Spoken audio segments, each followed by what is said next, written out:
बहुत से लोगों की इच्छा होती है कि मैं अपने जीवन में बेहद सफल हो जाऊं, मुझे बहुत यश की प्राप्ति हो, मेरा मान सम्मान संसार में बढ़ता रहे, मेरे पास दुनिया की हर वस्तु हो जाए या दुनिया के सब सुख में समस्त सुख भोगूं। ऐसे हर आदमी की इच्छा होती है और वो चाहता है कि हमेशा तरक्की करे।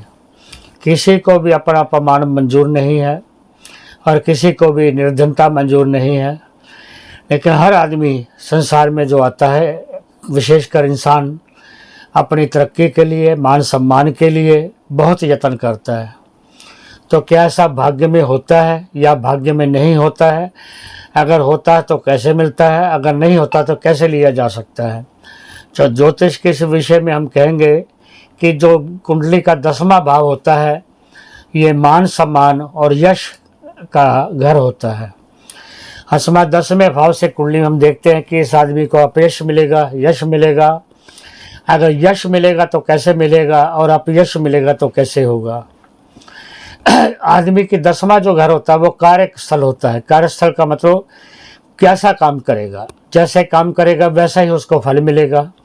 अच्छा काम करेगा अच्छा फल मिलेगा, बुरा काम करेगा तो उसका बुरा फल मिलेगा।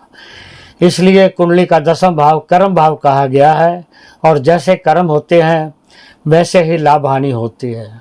मान लीजिए किसी के 10वें घर में सूर्य बैठा है तो ऐसा आदमी राजा के समान सोचने वाला होता है, अपने घर का राजा होता है, मुखिया होता है, अपने परिवार की पालना करता है और नियम बड़े धारण करता है। परंतु यश की कमी रहती है, उसको लड़ाई झगड़ा भी झेलना पड़ता है, कुटुंब के वास्ते कष्ट भी झेलना पड़ता है, यानी अधिकतर उसको देना पड़ता है, फिर भी उसको यश पूरा नहीं मिलता। फिर भी उसको सम्राट, दुनिया में एक सम्राट की तरह पूजा जाता है। मान लीजिए कोई एक व्यक्ति किसी मंत्री के घर में पैदा हो गया, ऐसा व्यक्ति, तो उसके मंत्री से ऊपर ही उठने का, मुख्यमंत्री बनने का, प्रधानमंत्री बनने का, राष्ट्रपति बनने का योग शुरू हो जाता है।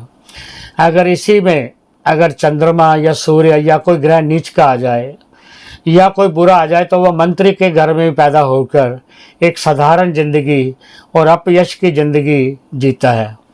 तो 10वें भाव से बड़ा ताल्लुक़ रहता है। 10वें भाव में कौन सी राशि है, उसका क्या स्वभाव है और कौन सा ग्रह उसमें बैठा है और कौन कौन सा ग्रह उसको देखता है। एक तो राशि का स्वभाव क्या है और दूसरा उसमें ग्रह का बैठना, उसके साथ कैसे कैसे संबंध बनने, इसी के हिसाब से उसके कर्म होते हैं। जैसे मान लीजिए सूर्य है तो राजा के स्वभाव होगा, उसका राजा के समान वर्ताव करने वाला बनेगा। अगर यहाँ पर चंद्रमा है तो वो अपने स्त्रियों की बड़ी क्या बोलते हैं रिस्पेक्ट करेगा और स्त्रियों से उसको लाभ होगा और बड़ी शांतिपूर्वक जीवन व्यतीत करने वाला होगा, हमेशा कर्मशील रहेगा। लेकिन यहाँ पर अगर मंगल आ गया तो वह बहुत लड़ने वाला, बहुत योद्धा और शूरवीर होता है, उसको लड़ाई से डर नहीं लगता। और सामने वाला कितना भी तगड़ा व्यक्ति हो या राजा हो या मनुष्य हो, वो किसी से नहीं डरता और उसका मुकाबला करता है।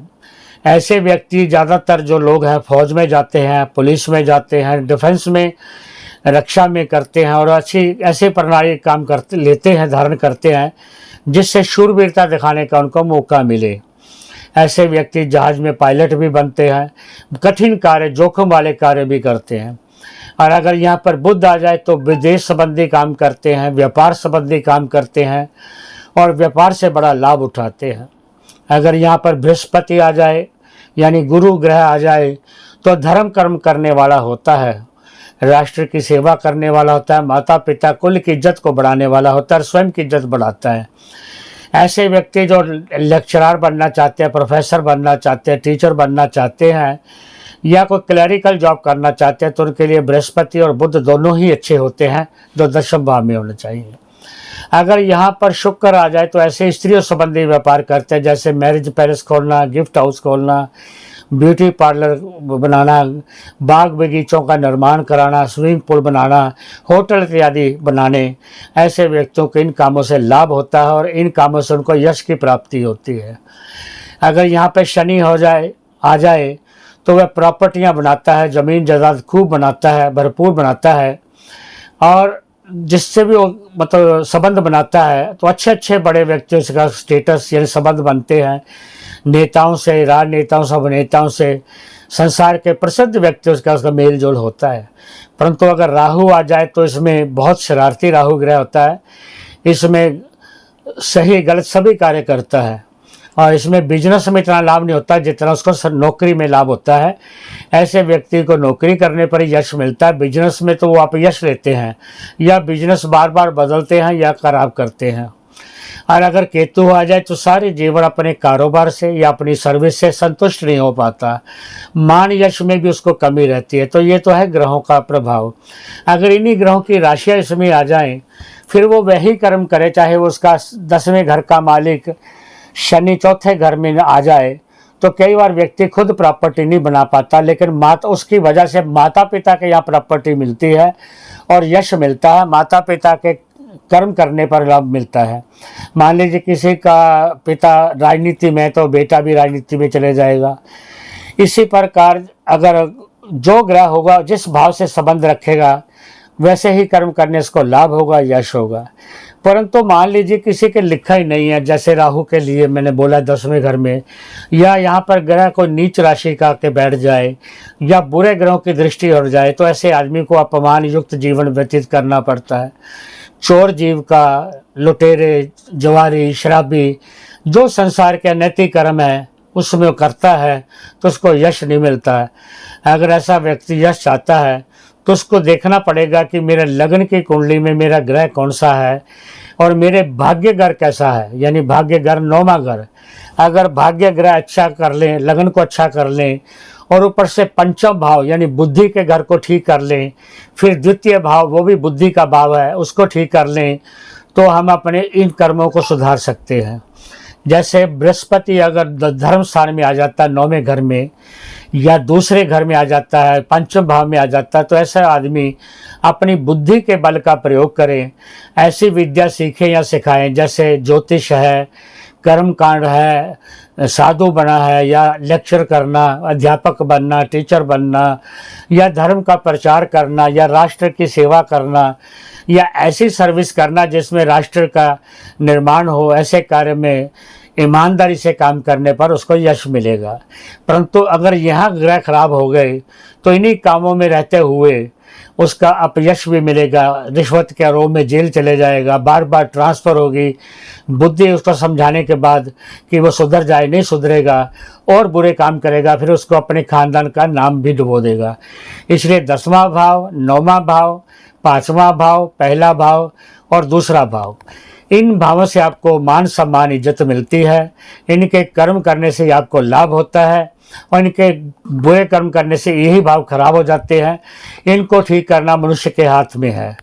जैसे मान लीजिए राहु 10वें भाव में है तो उसको काम तो गंदा मंदा ही करना पड़ेगा, तो फिर वो कौन सा काम करे?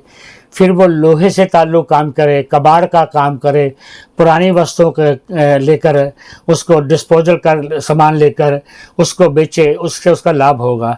राजनीति में जाएं, राजनीति में जाकर देश सेवा के भाव से जाएं तो यहाँ पर राहु उसको तरक्की करेगा, एमएलए, एमपी, मंत्री, मुख्यमंत्री तक बना देगा।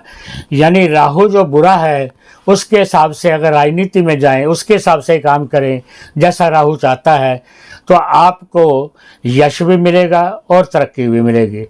यहाँ पर शनि है तो आपको अच्छे आचरण करने पर यश की प्राप्ति होगी। अगर आपने शराब, मांस, मीट लिया, सोसाइटी को खराब किया तो आपका घर बर्बाद हो जाएगा, आपका काम भी बर्बाद हो जाएगा और आपको मान सम्मान की हानि होगी। अगर यहाँ पर मान लीजिए बृहस्पति है तो कहना क्या, तो फिर आपको कैसे भी अवस्था में हो तो पूजा पाठ पर ध्यान दें, परमात्मा की ओर थोड़ा ध्यान देते रहें, 10वां हिस्सा अपना दान करता रहे तो बृहस्पति यहाँ पर अच्छा फल करेगा। अगर यहाँ पर बुध आपको बुरा असर कर रहा है तो आप किसी को एजुकेशन में हेल्प करें, किसी को विद्या पढ़ाएं या विदेश संबंधी इंपोर्ट एक्सपोर्ट काम करके आप यश की प्राप्ति कर सकते हो और धन की प्राप्ति कर सकते हो। यहीं पर चंद्रमा है तो दूध संबंधी, डेयरी संबंधी काम कर सकते हो, लेकिन मेडिकल संबंधी काम करने से कई बार नुकसान होते देखा गया है। इसी प्रकार हर ग्रह के अपने काम होते हैं। तो सूर्य, चंद्र, मंगल, बुध, बृहस्पति शुक्र शनि राहु केतु 10वें भाव में है, तो इनके हिसाब से जो कर्म करेगा उसको लाभ अवश्य पहुंचेगा। मान लीजिए ये ग्रह इन घरों में नहीं बैठे, मान लीजिए कोई पहले में नहीं बैठा, कोई दूसरे में, 5 में, 9 में, 10 में नहीं बैठा, तो इन घरों के जो स्वामी हैं राशियों के जो इसमें बैठी हैं, उनके स्वामी कहाँ बैठे हैं, जो सबसे अच्छी अवस्था में बैठा है तो उसके हिसाब से काम करें। मान लीजिए आपके 10वें घर का मालिक 6ठे घर में बैठा है, तो ये तो बुरी अवस्था, इसके हिसाब से तो आपको कर्जा हो जाएगा। फिर आपने देखना कि धन घर का मालिक कहाँ है। अगर धन घर का मालिक लाभ घर में बैठा है तो फिर आपको 10वें घर के बजाय दूसरे घर जो धन घर का मालिक है उसके हिसाब से बिजनेस करने पर लाभ होगा और यश की प्राप्ति होगी। मान लीजिए ये भी खराब है तो फिर आप चतुर्थ भाव का देखेंगे। यहाँ पे चतुर्थ भाव अलग से आ गया कि वो कहाँ बैठा है, जो सुख का कारक है। तो ऐसे ही 12 कुंडलियों के 12 घर होते हैं, यानी 12 राशियाँ होती हैं। उनके स्वामी कैसे बैठे हैं, क्या वो स्वामी आपके लगन के शत्रु तो नहीं है, आपकी राशि के शत्रु तो नहीं है। अगर मित्र हैं, सम है, शत्रु हैं, तो उसको जानकर अच्छे विद्वान से पूछकर अपने कारोबार करें, अपनी कीर्ति बढ़ाएं, अपने परिवार की कीर्ति बढ़ाएं, यश को बढ़ाएं। नहीं तो आपको अपयश की प्राप्ति होगी। लेकिन आप जो भी काम कर रहे हैं उसको संतुष्टि से करें, पूरी लगन से करें, मेहनत से करें, क्योंकि शास्त्र कहता है कि मेहनत कभी बेकार नहीं जाती। तो इसके लिए आपका लगन भाव बड़ा अच्छा होना चाहिए और लगन भाव में आपकी बुद्धि बहुत निर्भर होनी चाहिए, समर्पित भाव होना चाहिए।